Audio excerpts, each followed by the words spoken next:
Well, hello, devoted comedy fans. So, for tonight's video, I thought we'd take a little detour from the whole scene building thing. So, what I'm going to do tonight is read you all a story. Now, this story I love reading to people because it's so funny. And the book that we'll be reading is this one.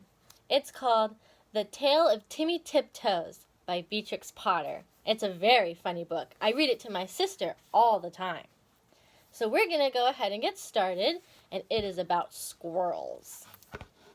Okay, let me just find the first page. Okay, and here's some illustrations for you all. And here we go.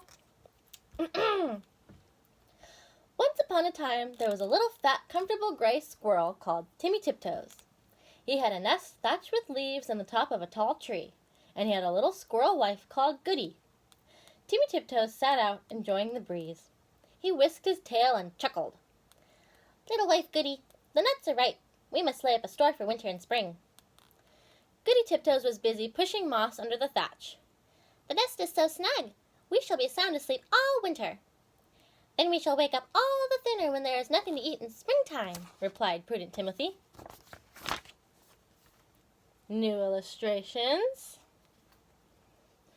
When Timmy and Goody Tiptoes came to the nut thicket, they found other squirrels were there already.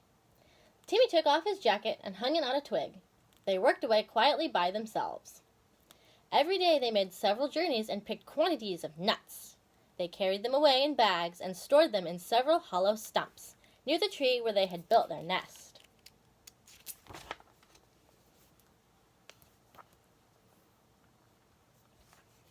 When these stumps were full, they began to empty the bags into a hole high up in a tree that had belonged to a woodpecker. The nuts rattled down, down, down inside. "How shall you ever get them out again? It is like a money box," said Goody. "I shall be much thinner before springtime, my love," said Timmy Tiptoes, peeping into the hole. They did collect quantities because they did not lose them. Squirrels who bury their nuts in the ground lose more than half because they cannot remember the place. The most forgetful squirrel in the wood was called Silvertail. He began to dig, and he could not remember. And then he dug again and found some nuts that did not belong to him. And there was a fight. And other squirrels began to dig. The whole wood was in a commotion! And this is Silvertail. He's mean. Okay. More illustrations. Unfortunately, just at this time, a flock of little birds flew by from bush to bush, searching for green caterpillars and spiders. There were several sorts of little birds, twittering different songs. The first one sang, "Who's been digging at my nuts? Who's been digging at my nuts?" And another sang, "Little bit of bread and no cheese, little bit of bread and no cheese." The squirrels followed and listened. The first little bird flew into a bush where Timmy and Goody Tiptoes were quietly tying up their bags, and it sang, "Who's been digging at my nuts? Who's been digging at my nuts?" Timmy Tiptoes went on with his work, without replying. Indeed, the little bird did not expect an answer. It was only singing its natural song, and it meant nothing at all. Nothing at all.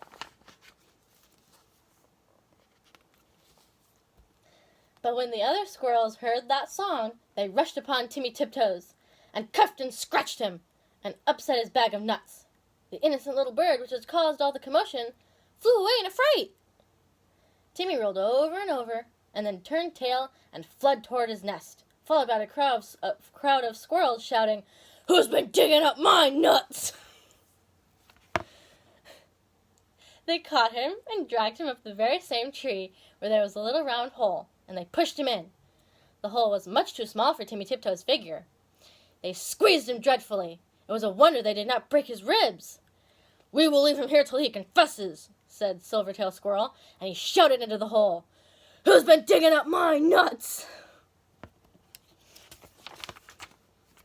Timmy Tiptoes made no reply. Oh, sorry. Here's the illustrations, and there's poor Timmy Tiptoes in his hole. Timmy Tiptoes made no reply. He had tumbled down inside the tree upon half a peck of nuts belonging to himself. He lay quite stunned and still. Goody Tiptoes picked up the nut bag and went home. She made a cup of tea for Timmy, but he didn't come and didn't come. Goody Tiptoes passed a lonely and unhappy night. Next morning, she ventured back to the nut bushes to look for him, but the other unkind squirrels drove her away. She wandered all over the wood, calling, "Timmy Tiptoes! Timmy Tiptoes! Oh, where is Timmy Tiptoes?"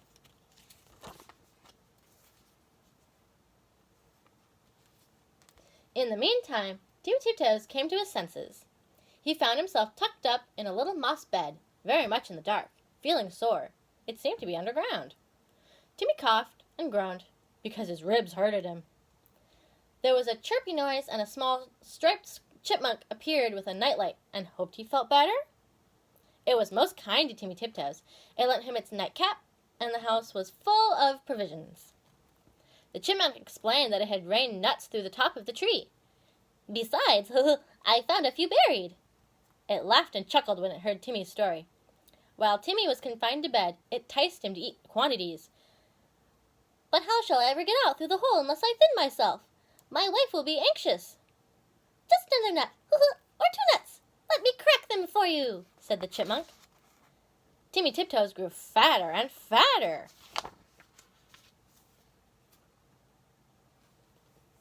Now Goody Tiptoes had set to work again by herself. She did not put any more nuts into the woodpecker's hole, because she had always doubted how they could be got out again. She hid them under a tree root. They rattled down, down, down. Once, when Goody emptied an extra big bagful, there was a decided squeak. And next time Goody brought another bagful, a little striped chipmunk scrambled out in a hurry. "It is getting perfectly full up downstairs. The sitting room is full, and they are rolling along the passage, and my husband Chippy Hackee has run away and left me. What is the explanation of these showers of nuts?" "I'm sure I beg your pardon. I did not know that anybody lived here," said Mrs. Goody Tiptoes. "But where is Chippy Hackee? My husband Timmy Tiptoes has run away too." "I know where Chippy is. A little bird told me," said Mrs. Chippy Hackee.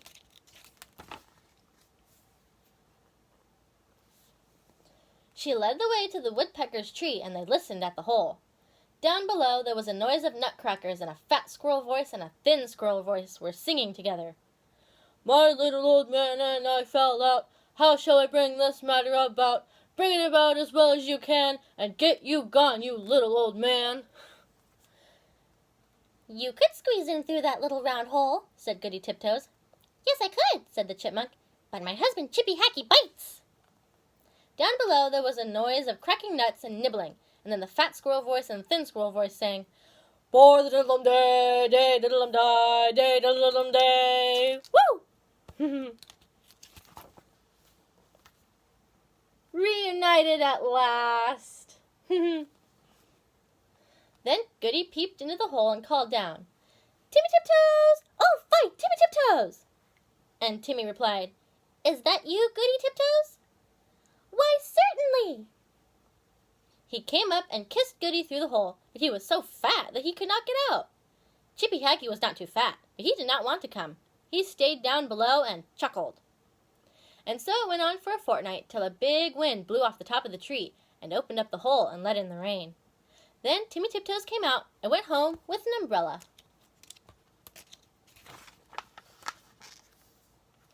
Poor Chippy Hackee. But Chippy Hackee continued to camp out for another week, although it was uncomfortable. At last a large bear came walking through the wood. Perhaps he also was looking for nuts. He seemed to be sniffing around. Chippy Hackee went home in a hurry. And when Chippy Hackee got home, he found he had caught a cold in his head, and he was more uncomfortable still. And now Timmy and Goody Tiptoes keep their nut store fastened up with a little padlock. And whenever that little bird sees the chipmunks, he sings, "Who's been digging at my nuts? Who's been digging at my nuts?" But nobody ever answers. The end. So that's story time for this evening. I hope you all are well, and I think I'll do a scene next time I have a video. So, until then, take care!